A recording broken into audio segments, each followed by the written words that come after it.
Hello everyone, स्वागत है सभी का हमारे यूट्यूब चैनल में। आज के वीडियो में गणित कक्षा 10 पृष्ठीय क्षेत्रफल और आयतन के एक ऐसे प्रश्न को हल करेंगे जो यूपी बोर्ड एग्जाम 2026 के लिए बहुत ही ज़्यादा महत्वपूर्ण है, क्योंकि आज की वीडियो में हम जिस प्रश्न की बात करने वाले हैं यह प्रश्न यूपी बोर्ड एग्जाम 2024 और 2022 में कुल 6 अंकों में पूछा गया है।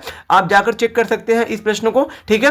तो चलिए हम लोग इस प्रश्न को बहुत ही आसान तरीके से हल करना सीखते हैं। यह प्रश्न बहुत ज़्यादा कठिन नहीं है, बहुत ज़्यादा आसान है। वो भी कैसे, ये जानने के लिए वीडियो के अंत तक बने रहें। तो जैसे कि हमारा क्वेश्चन दिया गया, एक गोलाकार कांच के बर्तन, जैसे मान लीजिए ये आपका एक गोलाकार कांच का बर्तन है, ठीक है। एक गोलाकार कांच के बर्तन की एक बेलन के आकार की क्या है, गर्दन है। यानी कि ये जो गोलाकार जो कांच है ना, यहाँ पे देखिए, ये जो गोलाकार कांच का एक जो बर्तन है जिसकी जो गर्दन है, ये जो है आपका किसके आकार का है, बेलन के आकार का। इस तरीके से यहाँ पे ये जो इस तरीके से बेलन के आकार का है, वो जो ये कह रहा है, ठीक है। अब यहाँ बोला है जिसकी लंबाई, किसकी लंबाई, यानी कि जो ये यहाँ पे जो ये इस कांच की जो ये बेलनाकार जो ये गर्दन है ना, ये जो गर्दन है बेलनाकार, इसकी जो लंबाई 7 है वो ये बोला है, तथा 2 सेंटीमीटर है। जिसकी गर्दन इतनी है और यहाँ पे जो बोला लंबाई 7 सेंटीमीटर, तथा ये जो 2 है ना, यहाँ पे ये छूट गया है, ये जो है 2 तथा व्यास 2 सेंटीमीटर है। ये आपका व्यास है, इसका मतलब यहां से लेके यहां तक ये आपका व्यास है, ये पूरा, ठीक है। अब बोला है जबकि गोलाकार भाग का व्यास, यानी कि जो ये गोलाकार है ना, इसका व्यास दे दिया है। इसका व्यास आपका यहां से लेके यहां तक को हम लोग जो व्यास कहते हैं, आप सभी जानते होंगे कि ये हमारा 8.4 यहाँ पे सेंटीमीटर है, ठीक है। कह रहा है ज्ञात कीजिए कि बर्तन में कितना पानी भरा जा सकता है। मतलब यहाँ पे प्रश्न में ये कहा जा रहा है कि इस जो है कांच के बर्तन में कितना पानी आ सकता है, यानी कि भरा जा सकता है। जब भी आपको पानी भरने की बात करे, यानी कि कभी भी अगर जो आपको किसी भी बर्तन की क्षमता पूछे, यानी कितना पानी का मतलब है क्षमता पूछ रहा है, और जब भी आपको क्षमता पूछे तो इस कंडीशन में प्रश्न चाहे जो भी हो, आपको जो है आयतन ही ज्ञात करना है। और यहाँ पे देखिए इस प्रश्न में जो है, यानी कि ये जो आपका बर्तन है ना कांच का, इसमें जो 2 टाइप का फिगर है। एक तो आपका यहाँ पे ये वाला जो आपका ये जो गोला है, और ये वाला जो फिगर है ये आपका बेलन है, ठीक है।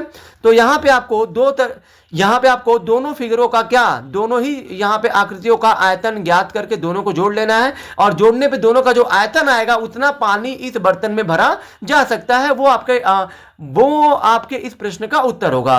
तो सबसे पहले तो हम लोग यहाँ पे लिख देते हैं यहाँ पे हम लिख देते हैं बेलन की ऊंचाई। किसकी ऊंचाई, बेलन की ऊंचाई। तो यहां देखिए बेलन की ऊंचाई को हम लोग यहाँ पे नाम क्या देंगे, H1 नाम देंगे, क्योंकि यहाँ पे 2 टाइप का फिगर है, इसलिए नाम देंगे। कितनी है बेलन की ऊंचाई, 7 है, तो यहाँ पे 7 सेंटीमीटर। अब उसके बाद क्या दिया प्रश्न में, अब यहाँ पे प्रश्न में हमें दोस्तों आयतन ज्ञात करने के लिए बेलन की हम लोग यहाँ पे त्रिज्या ज्ञात करेंगे। क्या ज्ञात करेंगे, R1 त्रिज्या। ऐसा क्यों मैं बोल रहा हूं, क्योंकि यहां देखिए आप सभी जानते होंगे कि बेलन का आयतन का सूत्र क्या होता है, पाई r स्क्वायर h होता है, ठीक है। ये तो हो गया बेलन के लिए आयतन का, ये जो है बेलन का है। और यहाँ पे गोले का क्या होता है, यहाँ पे गोले का होता है 4/3 पाई r क्यूब। ये आपके गोले के आयतन का सूत्र होता है, ठीक है, गोले का।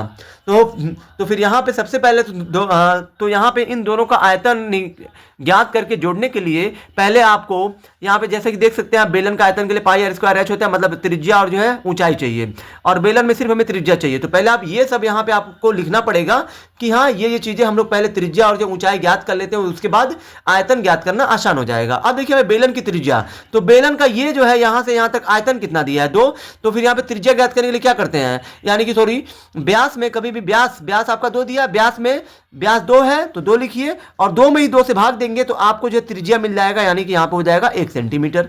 अब उसके बाद गोले की त्रिज्या हम लोग याद करेंगे। यहां पे आपको लिखना है गोले की त्रिज्या। तो यहां देखिए गोले की त्रिज्या बराबर, तो फिर यहाँ पे गोले की त्रिज्या कैसे ज्ञात होगी, गोले की त्रिज्या को आपको जो नाम देना होगा R2, क्योंकि यहाँ पे 2 तरह की त्रिज्या है। तो पहले वाले को R1, तो इसको R2 नाम दे दीजिए।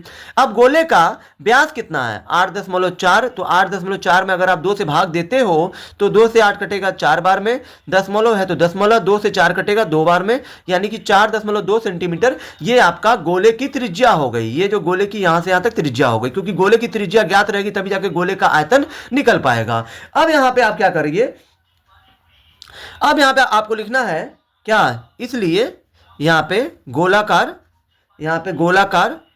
कांच, यहां पे आपको लिखना है गोलाकार कांच के बर्तन में भरे पानी का आयतन। गोलाकार कांच के बर्तन में भरे पानी का आयतन ही हमें बताना है कि कितना पानी आ सकता है। तो आयतन के लिए क्या करेंगे आप, पहले आप बेलन का आयतन क्या होता है, पाई आर स्क्वायर एच, यहाँ पे पाई R1 और ये H1 हो जाएगा, क्योंकि हमने बेलन की ऊंचाई को H1 नाम दिया है और जो त्रिज्या को R1 नाम दिया है, इसलिए बेलन के लिए सूत्र में जहाँ पे R रहेगा वहाँ पे R1 हो जाएगा और जहाँ पे ऊंचाई है वहाँ पे H1। और प्लस यहाँ पे गोले का आयतन क्या होता है, 4/3 पाई R2 क्यूब होता है, 4/3 पाई आर क्यूब। तो फिर यहाँ पे ये जो गोले के आयतन के लिए सूत्र है, ठीक है, 4/3 पाई आर क्यूब होता है, लेकिन यहाँ पे आर जो हमारा है हमने जो क्या नाम दिया है गोले की त्रिज्या को R2, तो यहाँ पे R2 हो जाएगा।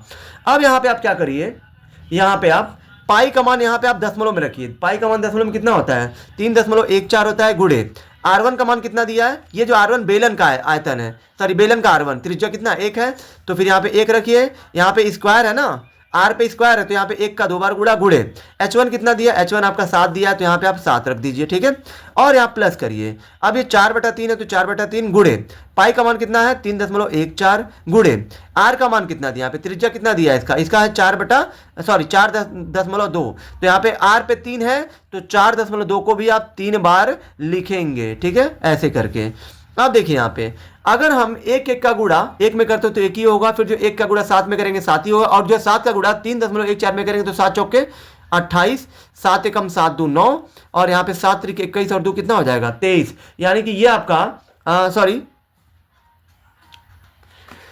7 चौके 28 को 8, 7 एकम 7 2 9 और 7 त्रिक 21, और यहाँ पे इसकी जो हासिल नहीं थी तो ये 9 का तो 9 ही हो गया, 9 में हासिल नहीं, 7 त्रिक 21 इतना हो गया। अब प्लस यहाँ पे आप क्या करिए, यहाँ पे कुछ कट रत काटे, जैसे 3 से ये हम काटते हैं अगर 4.2 को, तो 3 एकम 3 और 3 चौके कितना हो जाएगा 12, यानी कि ये जो है आपका 1 दशमलव यहाँ पे 4 बार में कटेगा। अगर हम 3 से 4.2 को काटेंगे तो 1.4 बार में कटेगा। अब क्या बच रहा है, 4 गुणे 3.14 गुणे और यहाँ पे 4.2 गुणे 4.2 गुणे और यहाँ पे क्या बचा है 1.4 बचा है, ठीक है। अब ये आपका 21.98 प्लस, अब इन सब का आपको जो गुणा करना है। अगर आप इन सब का गुणा करते हैं तो फिर यहाँ पे आपको मिलेगा 310.18 गुणा आप जो कर सकते हैं, ठीक है, इतना तो करने में आप लोग सक्षम होंगे ही। अब इन दोनों को हम लोग जोड़ेंगे तो 8 8 कितना हो जाएगा 16 को यहाँ पे कितना हो जाएगा 6 9 1 10 और इसका 8 8 16 का 1 हासिल 11 को 1 हासिल हो गया, फिर 1 और 0 1 और हासिल लेके 2 1 और 2 कितना हो जाएगा 3 और ये 3 है तो 3 लिखिए। मतलब इन दोनों को अगर आप जोड़ते हो तो 332.16 वर्ग सेंटीमीटर स्क्वायर, मतलब वर्ग सेंटीमीटर, ये आपका इतना जो है उस जो है कांच के बर्तन में पानी आ सकता है। और यही आपके इस प्रश्न का उत्तर है। आई होप कि आप सभी को ये वीडियो बहुत ही ज़्यादा पसंद आई होगी। अगर आप हमारे चैनल पर नए हैं तो हमारे चैनल को लाइक सब्सक्राइब और शेयर जरूर करें, जिससे आने वाली वीडियो की नोटिफिकेशन आपको मिलती रहे।